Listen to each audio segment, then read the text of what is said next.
A very warm welcome to our listeners for our first Spheria webinar of the year. Today we're going to discuss what are the 2019's most attractive small and micro-cap opportunities within the Australian equity market. My name is Mark Cormack from Pinnacle Investment. Pinnacle are equity partners and work alongside Spheria to distribute Spheria's small and micro-cap funds to the Australian financial advisory marketplace.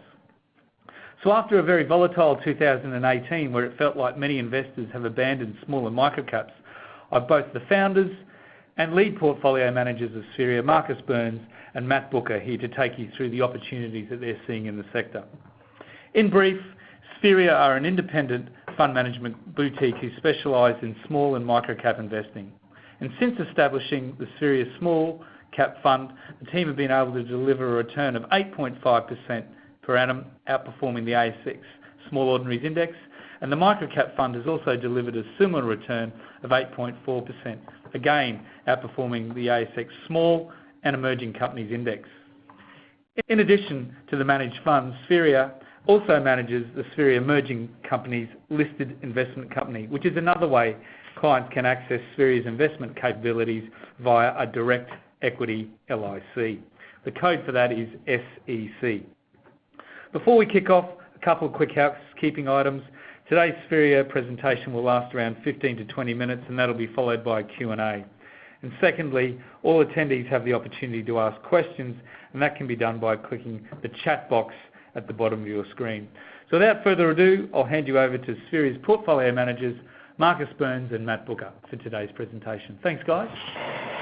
Thank you very much, Mark. It's Marcus here, Marcus Burns, co-PM on the fund. If we just turn to page 2 of the presentation, there's a quick update on Spheria, which we usually provide at the beginning of these presentations. So funds under management have around about 670 million currently across our 3 strategies. And over the last year or so, we've seen a very interesting market. Obviously, the market sold off aggressively in October and continued to weaken through the final quarter of last year, and then had a very strong bounce back in January on the back of, I guess, news that the Chinese and Americans might reach an agreement on tariffs. And obviously yesterday, 2 days ago, we had a Hayne report out of Australia, which saw some confidence being restored to a lot of stocks in the small cap space as well. So January saw a strong recovery in the markets. And I guess we're seeing thematically across the smalls and micros, good opportunities re-emerging, particularly at the micro cap end of the space. And that's kind of highlighted really in the performance differential of our 2 funds. The micro cap fund has underperformed over the last 12 months versus our small cap index. And we just published there that if you compare that to the actual emerging companies index, which is probably a truer benchmark of microcap, subsector, you're seeing that those sectors have really washed out. And whilst there's been quite a lot of interest at the top end of the small cap space, the bottom end and microcaps especially, we think there's a real sort of valuation opportunity emerging as many of those stocks get left behind. Similarly, we'll talk a bit about M&A through as a bit of a major theme through the presentation.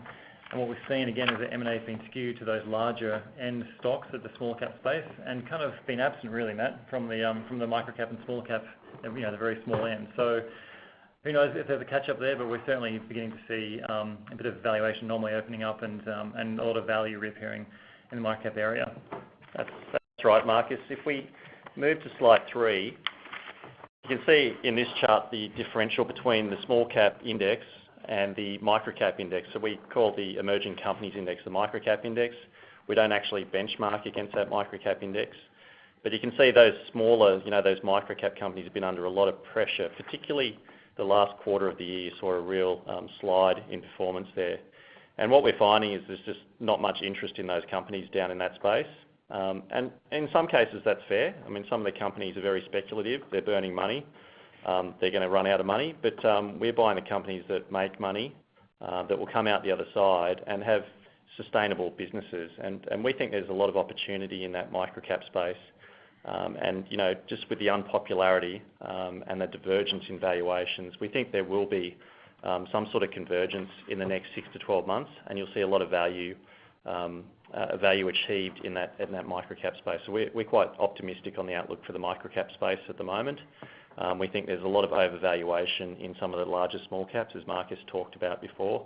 You're seeing companies in that at that larger end being valued on 100 times PEs, 50 times PEs. People are just looking for earnings momentum. They're not actually looking at the actual valuation of the company. And that can be fraught with danger. If you get one misstep in that sort of company, you can see a real dislocation in those share prices. So we think the risk reward is currently in the microcap end of the market, and that's where we're positioning across the strategies. Yeah. Some areas of opportunity that we feel have kind of emerged. So there's been a lot of, as we touched on earlier, a lot of takeovers in the last, really 12 to 18 months, particularly that larger end of the small cap space. And so we fundamentally believe that kind of trend will continue. So stocks that make good cash flow, have good cash flow histories, are lowly geared, typically on reasonably attractive multiples, and obviously unpopular, so that the shareholders are kind of more likely to be sellers. They're the kind of stocks that PE funds and larger firms kind of prey on when they're looking through the portfolio of small companies to take over. And we'll talk about some of those that we've had in the portfolio in the last 3 months that have actually done pretty well for us. So we think that there's a number of those, as Matt said, opening up in the microcap space that are really attractive. And sell-off in the final quarter, I think, has really opened up some of that opportunity, and we believe that PE will be looking at that space with its renewed capital focus. Secondly, the cyclical areas, so things exposed to consumer in Australia have been sold off. Things related to the housing cycle clearly have been sold off. Again, obviously, people get frightened about earnings downgrades, and so they tend to dump these stocks out of their portfolios. They're the kind of stocks we're looking through right now to see whether they're mispriced. And in many cases, as most of you will know, we value stocks on what we think are mid-cycle earnings. So we look out a couple of years, and not the next 12 months, and try to say what could this stock or business be earning in 2 to 3 years on a sustainable basis. And we try to value stocks using those kind of fundamentals. And that typically kicks up some interesting ideas when the market goes through these cyclical sell-offs. So some of the small retailers, for example, have been really beaten up. You've got a number of negative influences there. You've got Amazon, you've got the consumer struggling, and the housing cycle obviously coming off, all of which are headwinds for those stocks. We're aware of that, and in fact also the currency has also impacted them because most of them import goods from overseas and get eventually hit on foreign exchange translation into Australian dollars. So good reason why people are sort of selling those stocks off, but in a few cases we think there's some attractive valuations appearing there. And areas we're cautious on, even though some of them have been sold off, are some of the sort of consumer-facing finance companies, where we feel that stocks are very reliant on the cycle being very benign, which it has been for many years.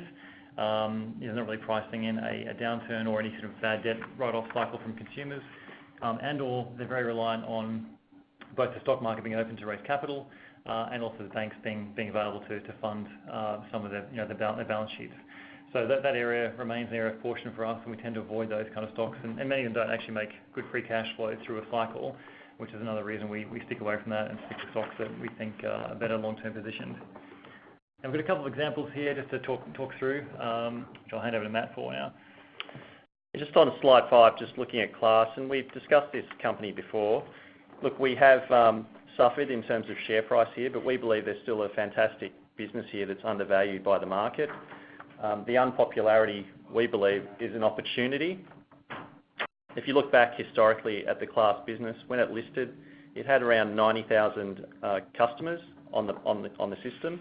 It now has nearly 170,000 customers, so it's nearly doubled in the past 3 or 4 years, its customer base. Now that customer base is valuable, it's sticky. The retention rate is 99.2%, so they don't lose customers per se. And so going forward, they will continue to grow. They'll still win customers. Obviously, it's getting harder to win customers. Their competitor has come out with a better offering and has offered discounts to keep to basically transition customers from their desktop to the cloud product. So it is getting harder for them, but they will, over time, continue to take market share. Now, if we look at the actual business's fundamentals, it does generate good cash flow. It has a balance sheet with over $20 million of cash on the balance sheet. Now, if we flick over to page 6, you'll see what's happened to the multiple on this company. So when it was growing fast from a very low base, it was trading at around a 40 times EBIT multiple. It has retraced around 10 times. So what you're seeing is the actual earnings have grown over that period. The customer accounts have grown as well. But the actual valuation of the company has decreased significantly. Now it's actually trading at a value multiple, and yet it's still growing. We think the market's undervaluing those recurring earning streams, and the business is very scalable as well. So you'll see good operating leverage in the business over the next 3 to 5 years. Now, the main competitor, as I said, has improved its cloud offering, but we think financially it's not making much money. Its revenue base is probably just over half of what Class's revenue base is, and yet its cost base is probably something similar to Class. So we don't think it's making that much money at the moment. We believe that going forward, BGL will raise its pricing, and that will provide scope for Class to raise its pricing as well. So there'll be operating leverage in the business. The other interesting factor is we think that competitors are struggling outside of BGL. So AMP owns Supermate, which has 7% market share. It is a sub-scale business. We think those 42,000 accounts will be up for sale at some point. AMP is obviously struggling, and we believe that Class is the obvious buyer of that asset. So that would be very incremental for Class. It's 40,000 accounts, it's $4 million of revenue. It would go straight onto the Class platform. That would go straight to their bottom line. So it's a very valuable consolidation piece in the market. So we're very bullish on Class from here. We think there's significant upside from rationalisation of the industry, from prices going up, from more potential growth, and also you're buying it priced for no growth at the moment. You're buying an ex-growth business with incredible retention. It's probably one of the cheapest SaaS software businesses that we've looked at in Australia and New Zealand. I mean, the ones that go back into strong growth get re-rated massively, as Matt said. So in addition to the fact that we think Class is fundamentally cheap, if the stock goes back into even modest to strong growth, the stock would get an aggressive re-rating by the stock market. So we think, look, our view is we've got a limited downside and very good upside in this one, and it's a good weighting for all our funds. We saw this in Tech One last year, where Tech One nearly halved, so it fell from $7 to $4. The market just completely turned it off. It went from a multiple, I think, of 25 times EBIT to about 15 times EBIT. Yep. Now, since then, Tech One's put good runs on the board. They've got similar retention to Class. They've got very high retention rates, and they've gone back into growth. And obviously, that share price is re-rated from $4 to $7 in probably 6 to 8 months. Over $7, it's $7.20 or something. So it's had that's not exactly the same business as Class, but it's very similar in that it's SaaS-based software, it's finance. As Matt said, the retention rate's above 99%. So another great recurring revenue business that's rated on probably 2 to 3 times the current rating that Class is on. So that's the kind of reflection you can see with good quality companies when the market reassesses them. Turning to page 7, the next example we have here is Trade Me. Now this is looking back a little bit because we bought this share.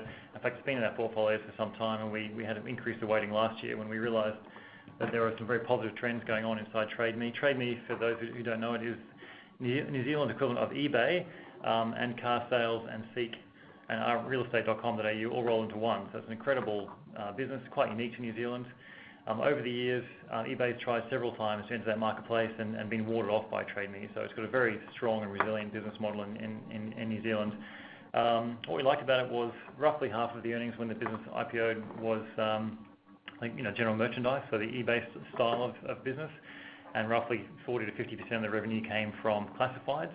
Over time, the general merchandise business, whilst it grew, was growing fairly slowly, but the balance of business, the classifieds, started to grow very strongly. And you can see on the chart on the right-hand side there, that revenue mix of classifieds when IPO'd was sub 40%, and across 50 to 60% in the current fiscal year, and was forecast going forward a couple of years to be almost 70% in a couple of years out. So really, business was kind of changing by its internal growth rate, and we felt the business rating was very low for a stock that was effectively demonstrating the same kind of dynamics that realestate.com in Australia was demonstrating. Very good retention, strong growth rates, very good free cash flow, and that cash flow chart on the left-hand side there again just iterates yet again what we're looking for when Matt and I are looking for stocks.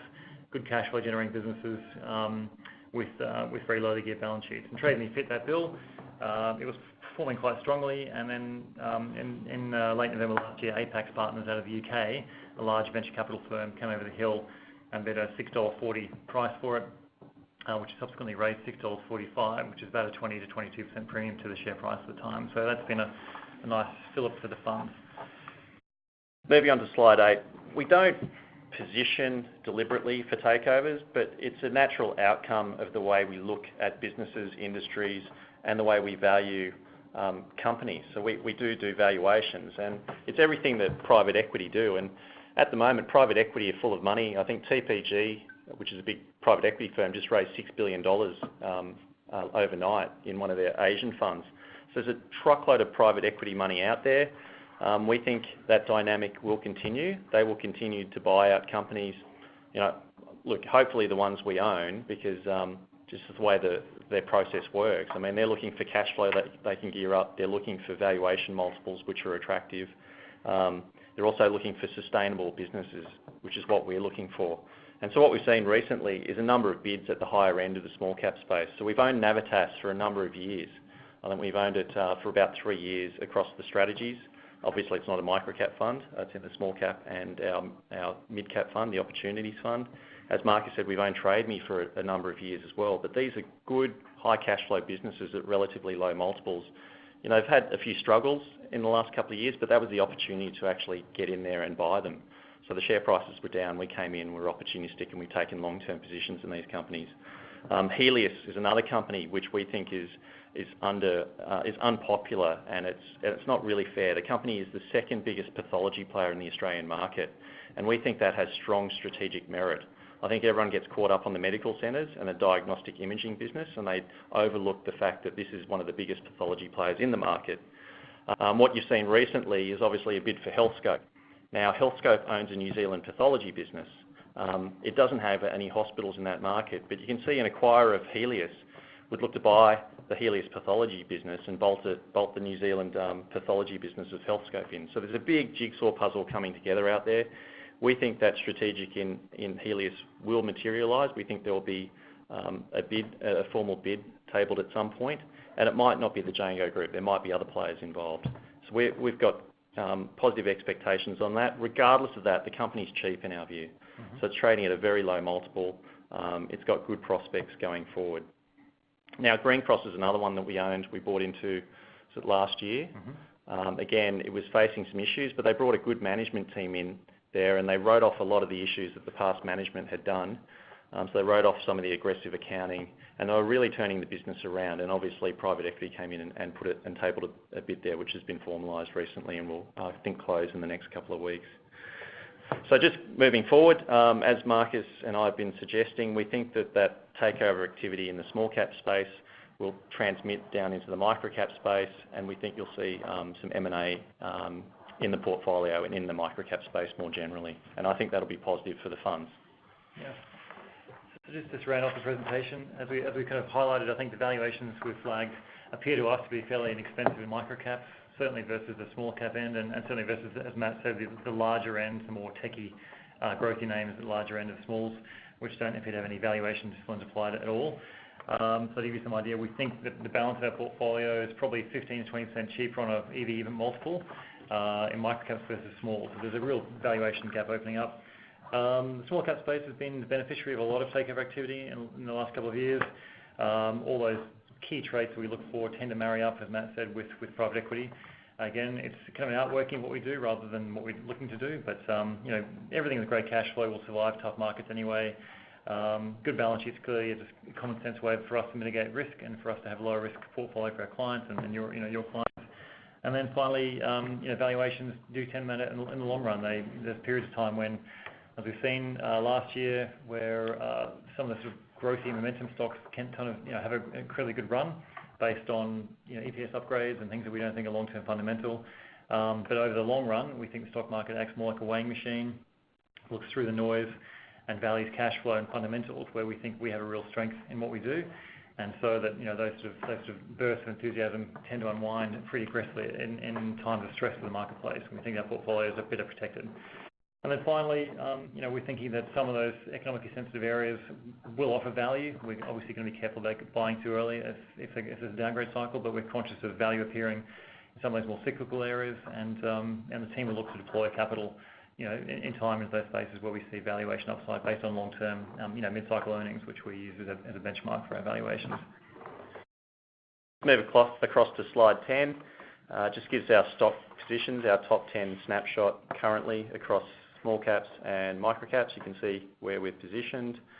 As Marcus said, we're finding good opportunities out there, new ideas, and at good prices, which is always a good thing. We think the risk reward in a lot of these companies is heavily skewed to the upside.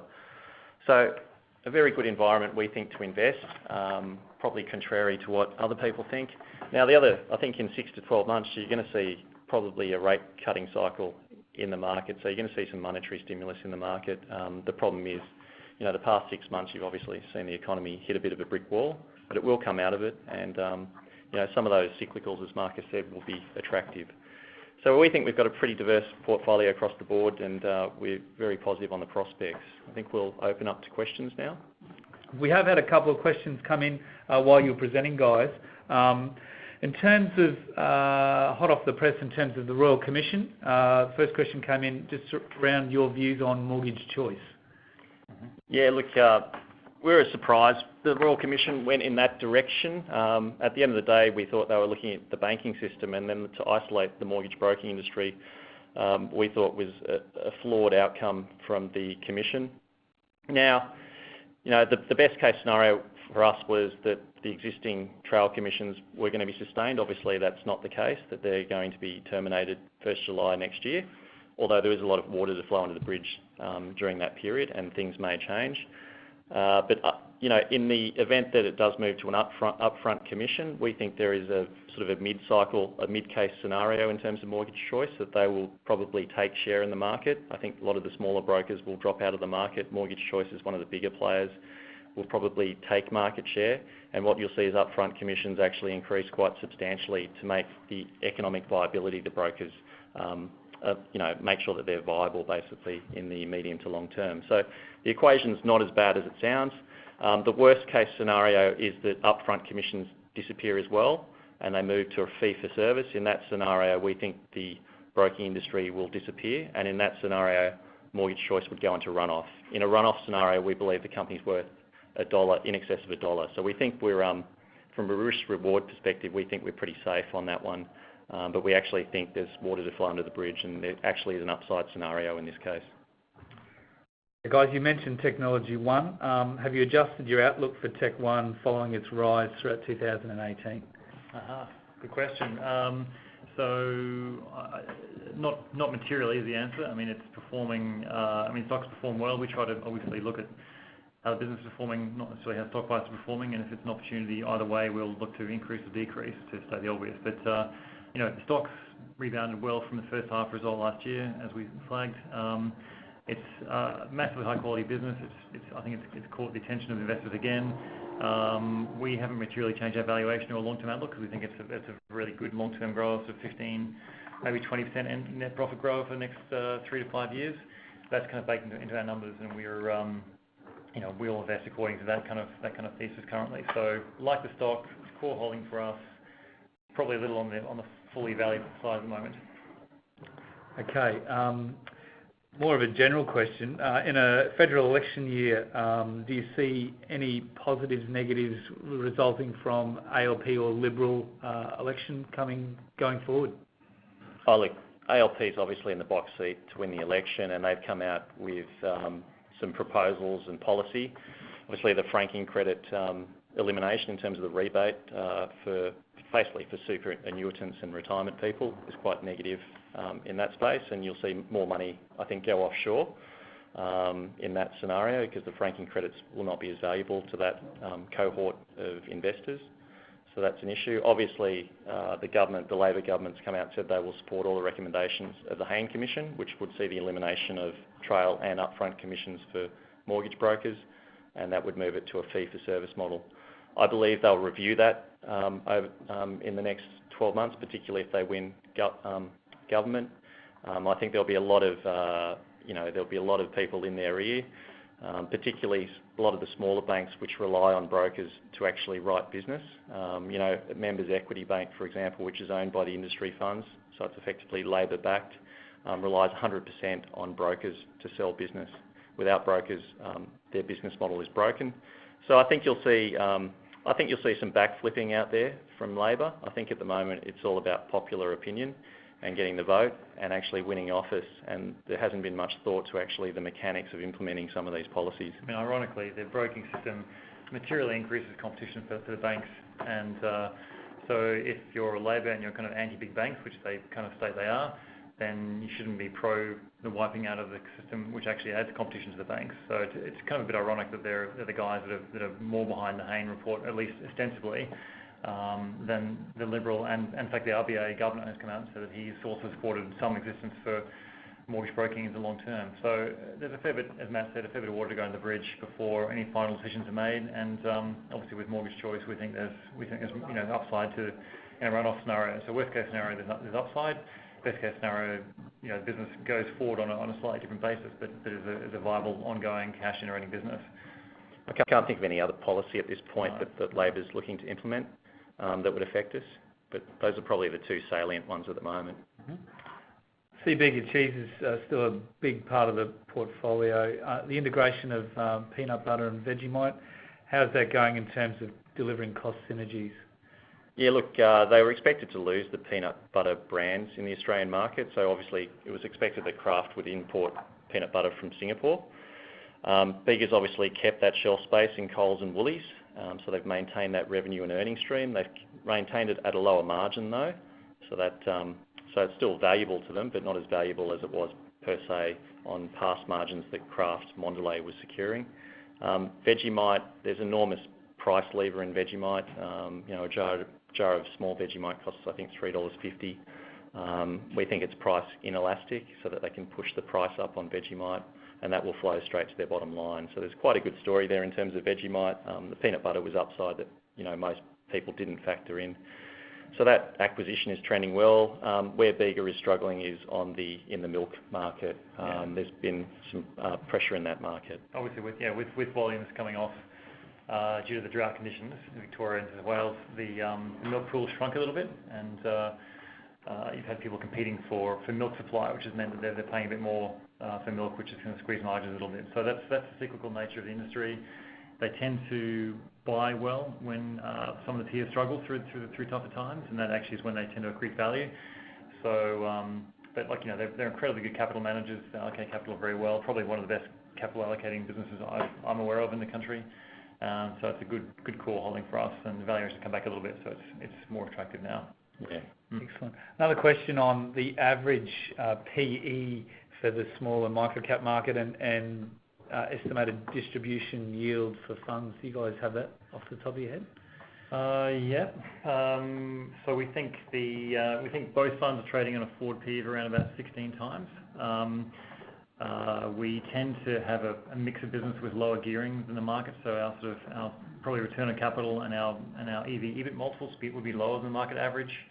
When we last looked at the dividend, I think the trailing yield was about 3.5%. Forward yield's probably around about 3 and a bit, fully franked.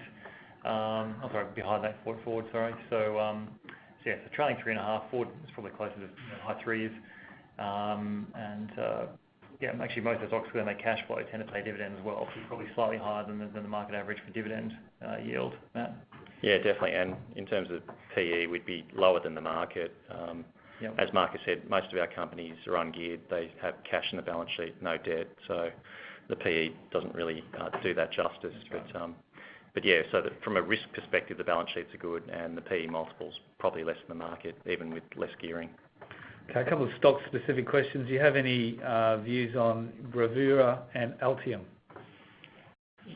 Yeah, look, Altium's a good business. We owned it in the past. We just think it's on an astronomical rating. There is cyclicality to the business, and you've seen that in past downturns, on past global downturns. You've seen demand fall away pretty quickly for that business. So we just don't think the market's factoring any risk for that. Bravura, obviously it's got a good software system. It's winning a lot of customers. Again, the valuation's at an extreme. GBST went on the same run probably 4 years ago and fell flat on its face. There's natural mean reversion in that space. One company sort of leaps ahead, another one catches up and then leaps ahead, and so there's changes to and fro in market share. So it's getting a bit risky, is what we think. We don't own either. Excellent. Look, that's all we have time for today. We certainly appreciate your participation in today's webinar and all the questions that have come through. If we haven't got to a question, we will come back to you with an answer on that. We will be making the webinar available on the Spheria investment website, which is www.spheria, we'd like to thank you for your time, and if you have any further inquiries, please don't hesitate to contact the Pinnacle Distribution team. We look forward to chatting with you either in your office or at our next webinar. Thank you very much and have a great day.